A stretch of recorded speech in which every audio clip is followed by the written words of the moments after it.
Om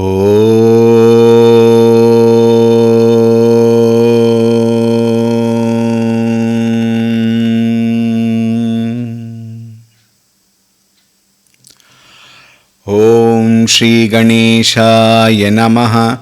Om Shri Saraswatyai Namaha. Om Shri Gurubhyo Namaha.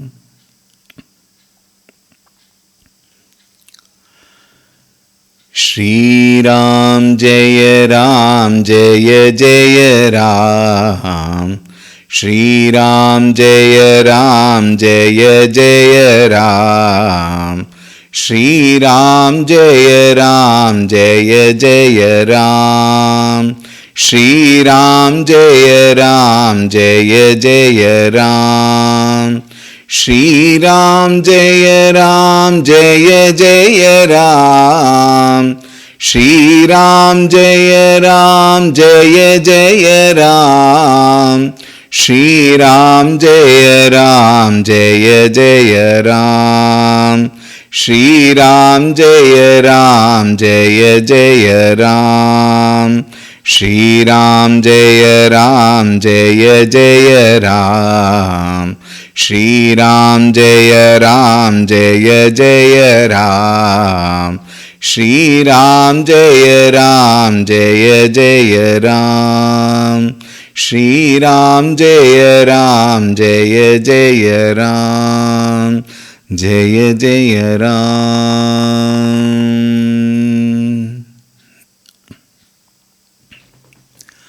Ramaya Ramabhadraya Ramachandraya Vedhase Raghunathaya Nathaya Sitaya Pataye Namaha.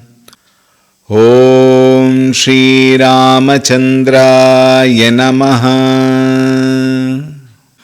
Atulita Baladhamam Hema Shailabhadeham Danujavana Krishanum Jnaninam Agraganyam Sakala Guna Nidhanam Vanaranam Adhisham Raghupati Priya Bhaktam Vatajatam Namami. Raghupati Priya Bhaktam Vatajatam Namami. Om Shri Hanumate Namaha. Chinmayam Vyapi Yat Sarvam Trailokyam Sacharacharam Tatpadam Darshitam Yena Tasmai Shri Gurave Namaha. Om Shri Chinmaya Sadgurave Namaha. Namah Shri Tulsi Dasa Sadvaristhaya Dhimate Puritam Hridayam Yena Rama Premamrite Name. Om Shri Tulsi Dasaya Namaha. Hari Om. A very warm welcome to all of you for the session today. In our yesterday's session, while I was talking about Goswami Tulsidas ji, I had forgotten three very important names. The previous name I had already mentioned, Ramabola. Why is it said Ramabola? Because the first word that he uttered was Ram. Therefore, he was called Rambola. And the surname was Dubey. His father was Atmaram Dubey and the mother's name was Hulsi, H-U-L. Tulsi and her name was Hulsi. And then we also said one Mahatma ji came past through the temple and picked up this boy who was very bright, who was very brilliant, and that Mahatma ji could see the brilliance in him. And then he took the boy, he checked, probably he must have asked a few people around, no, everybody said, no, he is just there only, nobody, claims for his relation, and he is there in the temple. All of us take care. So he took the boy to Banaras and he gave him all the Shikshana. And that Mahatma was Narahari Anandji. That was the name of the Mahatma who took him. These three names I had not told yesterday, so I thought I will make a mention of it. Now coming to the today's topic. Yesterday I said we will start the text today. Yes, we will start the text, but before we start the text, some few points which will be of very good use for our understanding. Tulsi Ramayan moves at three levels. One is at the level of Jnanam, two at the level of Bhakti, and three at the level of Dharma. Jnanam. Now please note, I had also mentioned earlier, these are all Gudha. This whole in the Ramayan, it is a great Rahasyam, we said. What is Rahasyam? Jnana Rahasyam, Bhakti Rahasyam and Dharma Rahasyam. These are the three Rahasyas which are otherwise called three levels. Jnana Rahasyam is that when Bhagavan Shri Ramchandra ji is, now please be very attentive here, it's very important. Bhagavan Ramchandra ji is actually identified as Brahman. What do you mean by Brahman? He is none other than that supreme ultimate truth. Brahma Tattva. From the Tattva standpoint. The highest standpoint. We had mentioned about two levels, absolute level and then relative level.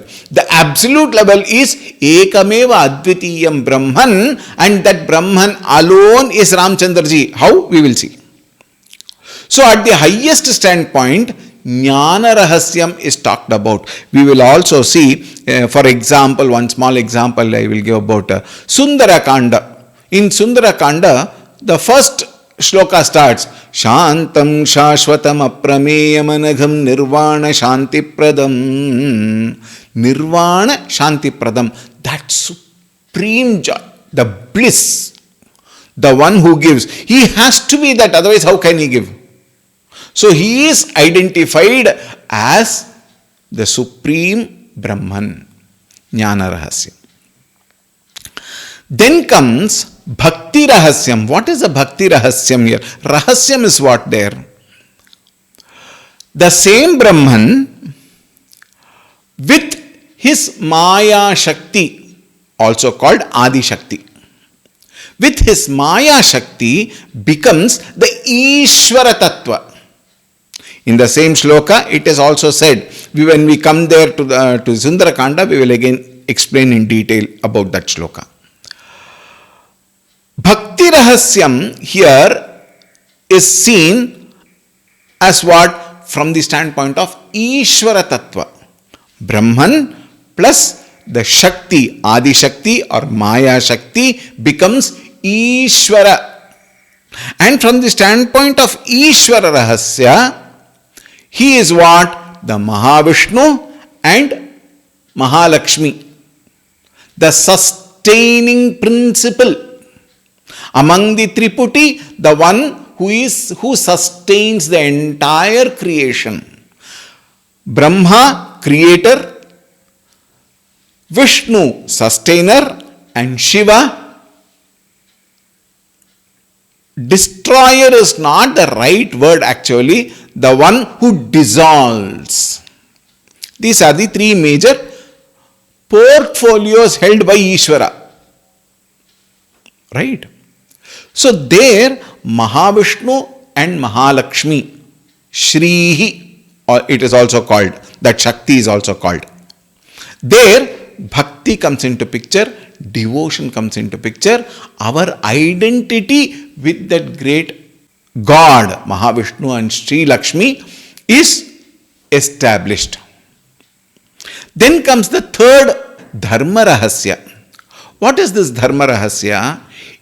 It indicates the avatar tattva of the same Brahman plus Maya Shakti plus avatara as human being.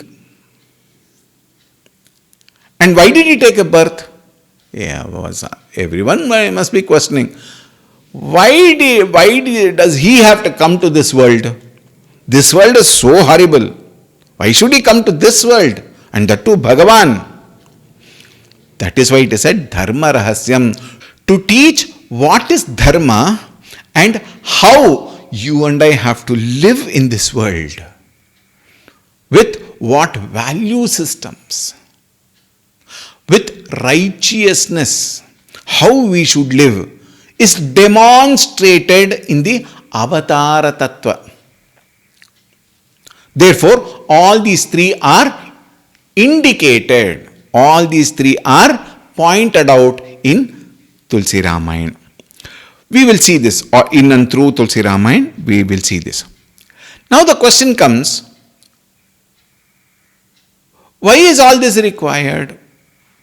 Now we know, Rama is nothing but Brahman. That is a knowledge. Knowledge can be given. Okay, now he is Brahman. You are Brahman, Tattvamasi, Brahman, over.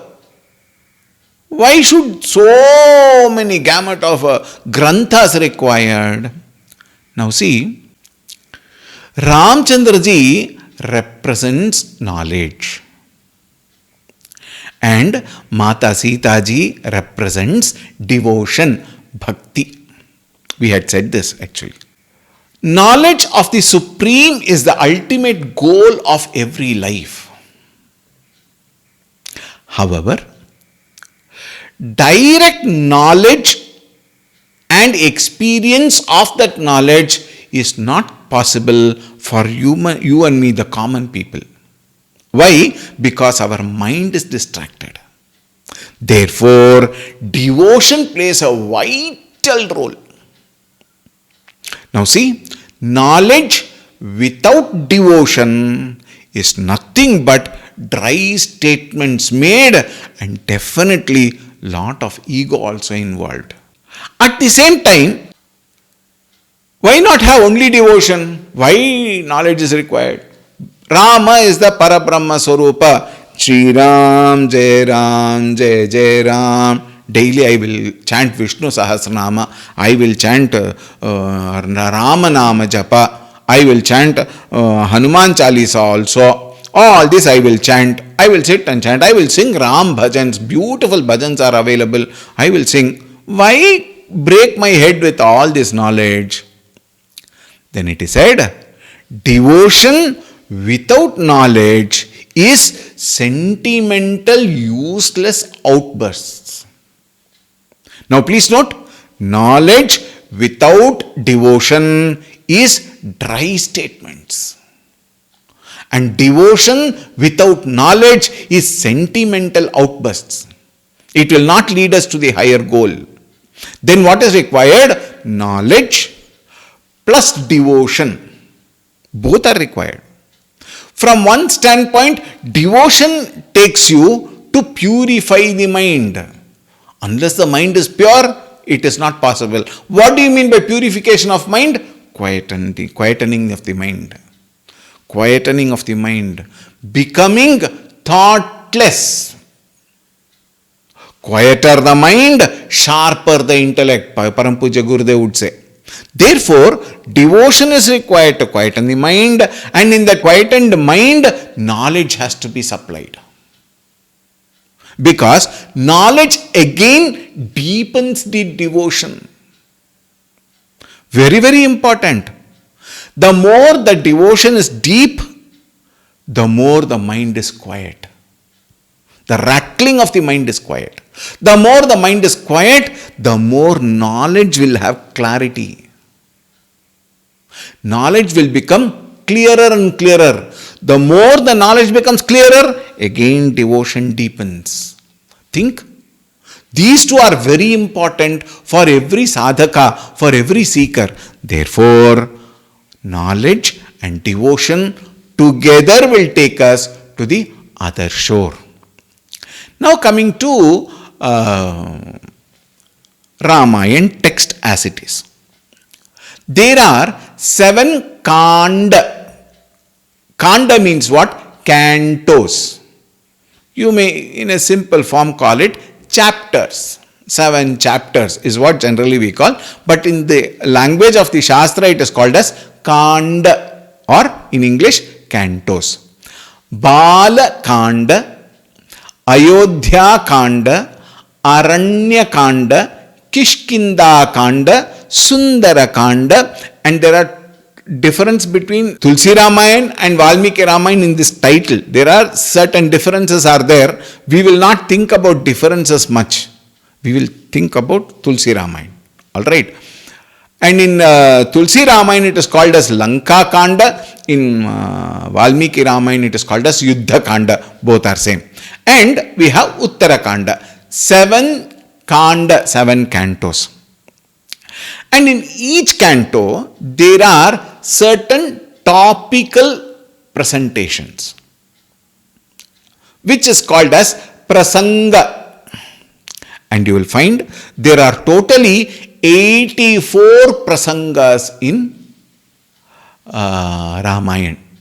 And each prasanga are very, very, very, very important for our improvement within. Before I take up, let me, in a manner of saying, warn you. It might be very strong to use that word, but then it is required for our distracted mind. I warn you. Our study is to check with our mind, not to check with other people. I repeat, our study is to check and correct ourselves, not to check others. Please remember this very, very carefully at all the time. Sadhana, Shastra, Satsanga, all this is only to check our mind. Alright, coming back. 84 prasangas are there. Balakanda has got 8 prasangas. Ayodhya Kanda has got 18 prasangas. Aranya Kanda has got 20 prasangas. Kishkinda Kanda 12. Sundara Kanda 11. Yuddha Kanda or Lanka Kanda has got 12. And Uttara Kanda has got 3 prasangas. We will see what are they when we go through it. These are some information. Have it with you. What is there? After all, having information is nothing wrong. And to talk about the various meters, chandas we call. There are 18 types of meters in this Ramacharita-manas. I will only list them. Now, I would like to tell you one thing very clearly. I am not a musical person. I have no knowledge of Sangeeta. Therefore, even while chanting also, I may not be perfect. I will try to do whatever best I can. For which I thank from the bottom of my heart Param Pujya Guruji Swami Tejomayananji, who had chanted the entire Tulsi Ramayan through the YouTube. In Chinmaya channel, if you go and check, you will have Ramacharita-manas chanting by Pujya Guruji Swami Tejomayananji. I have tried my best to learn from that. And whatever little I have learnt, I will try to chant in that way. I will definitely, I am very sure I will make mistakes. Please forgive me for that. Accept me as I am. Okay? With this thought, I will tell you. The major 3 meters are Chaupai, it is called, 1. 2, Doha. These 2 will be found all through. And Madhye you will find Sortha. This is another type of meter. Then we have Chand is one type of Chandas. Chandas is meter. Chanda is one type. And in that type there are 4 sub classifications. Harirgatika is one thing. Chaupayya is another thing. Tribhangi is the third one. And Tomar is the fourth one. Chand. Why am I saying this? Not that you will remember, not that you will know, but those who are Sangeeta Kalakars, who have taste for Kavana, poetry, for them it will be of some use. And those who know Sangeeta, these names will immediately get them some tune what they have learned. So for their sake I am saying this. Then we have Shloka. Mangalashloka we call. At the beginning of every chapter we have Mangalashloka. And there are Anushtup Chandas which is very popular, like our Bhagavad Gita. Adveshta sarva bhutanam maitra karuna evacha. These are all Anushtup Chandaha. Shardula Vikridita Vasanta Tilaka Vamshastha Upajati Pramanika Malini Srigdhara Rathodhata Bhujanga Prayata and Totaka. This many chandas are there. Okay. Now this is for information. Why this is for information?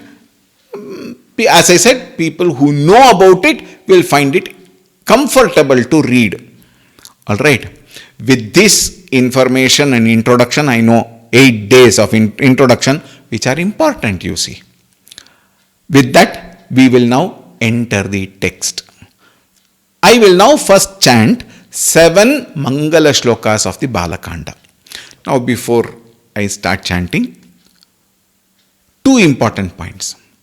Goswami Tulsi Das ji, as I said earlier, has written the entire Ramacharita-manas in Audhi Bhasha, which is the Bhasha in Ayodhya.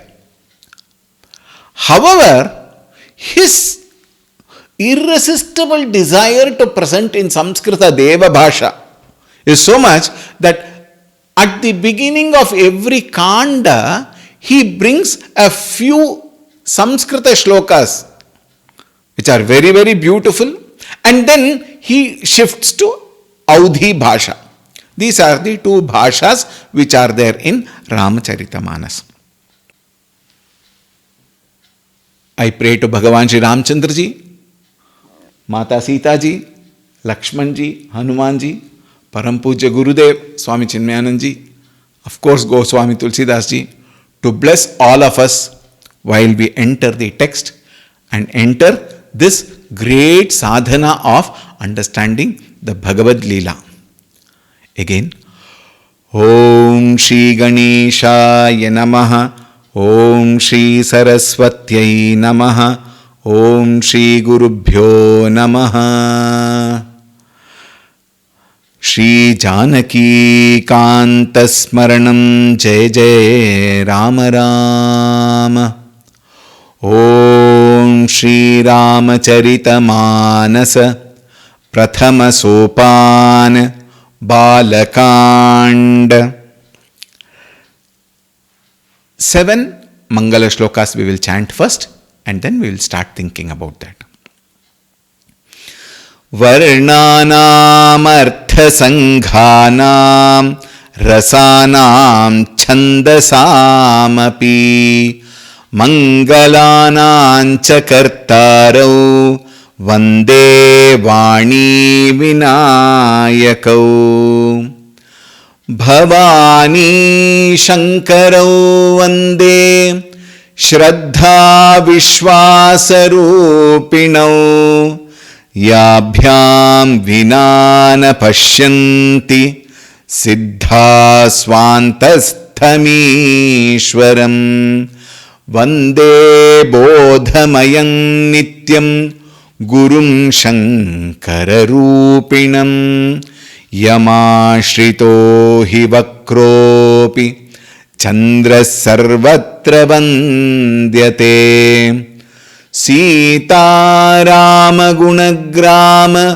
Punyaranya Viharinau Vande Vishuddha Vijnanau Kavishwara Kapishwarau Udbhavasthiti Samharakarini Kleshaharinim सर्वश्रेयस्करीं सीतां नतोऽहं रामवल्लभाम्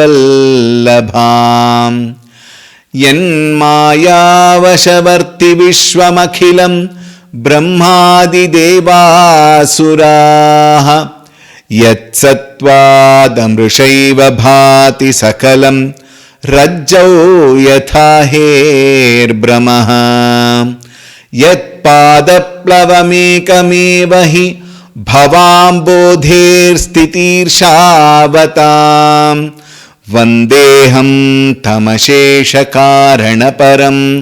रामाख्यमीशं हरिम् नानापुराणनिगमागमसम्मतं यत् रामायणे निगदितं क्वचिदन्यतोऽपि स्वान्तः सुखाय तुलसी रघुनाथगाता भाषा निबन्धमतिमञ्जुलमातनोति सियावर रामचंद्र की जय, पवन सुत हनुमान की जय, उमापति महादेव की जय, बोलो भाई सब संतन की जय, श्री सद्गुरुनाथ महाराज की जय।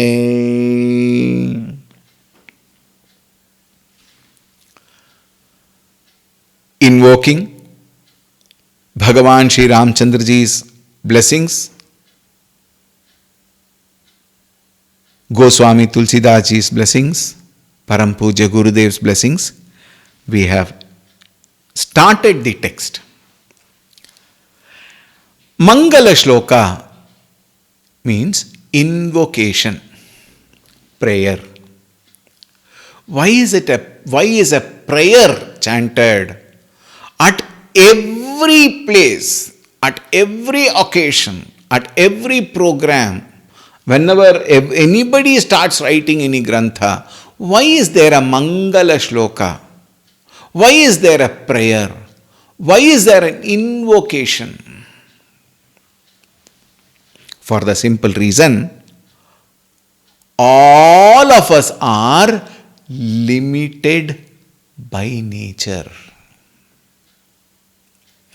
All of us are limited by nature. Therefore, our abilities and capacities, talents, all these are also very limited. Our exposure to the external world itself is so very limited. What to talk of the internal world, isn't it? When everything is so limited, how can I understand the unlimited reality called by so many names? Lord, truth, reality, Bhagavan, God, Deva, Alpha, Beta, Theta, Gurudev used to say. You may call it by any name, but all of us talk about one supreme reality, one power which is the highest, isn't it? Call it by any name. If I have to understand that supreme reality, I must gain the ability to understand with the limited resources I have. What are the limited resources? Sharira, Mana, Buddhi, Chitta, Ahankara. These are the only 5 resources we have. Sthula, Sukshma, Karana, Sharira. With these limited gadgets, how can I understand the unlimited? Therefore, I invoke the higher power. I draw inspiration from the higher reality. And the ego has to surrender at the feet of the Supreme Bhagavan. When the ego is surrendered, Bhagavan's capacity flows through. Bhagavan's blessings flows through. Definitely it happens. Today if we are having this many gamut of Shastras, it is because of the blessings of Bhagavan and the Guru Parampara. Therefore, Mangalacharanam, it is said, is very, very, very important for every single sadhaka to reach the reality. More about it we will see tomorrow. Om Shanti Shanti Shanti Harihi Om Shri Gurubhyo Namaha Harihi Om. Make sure you are with the book tomorrow. Please. Hari Om.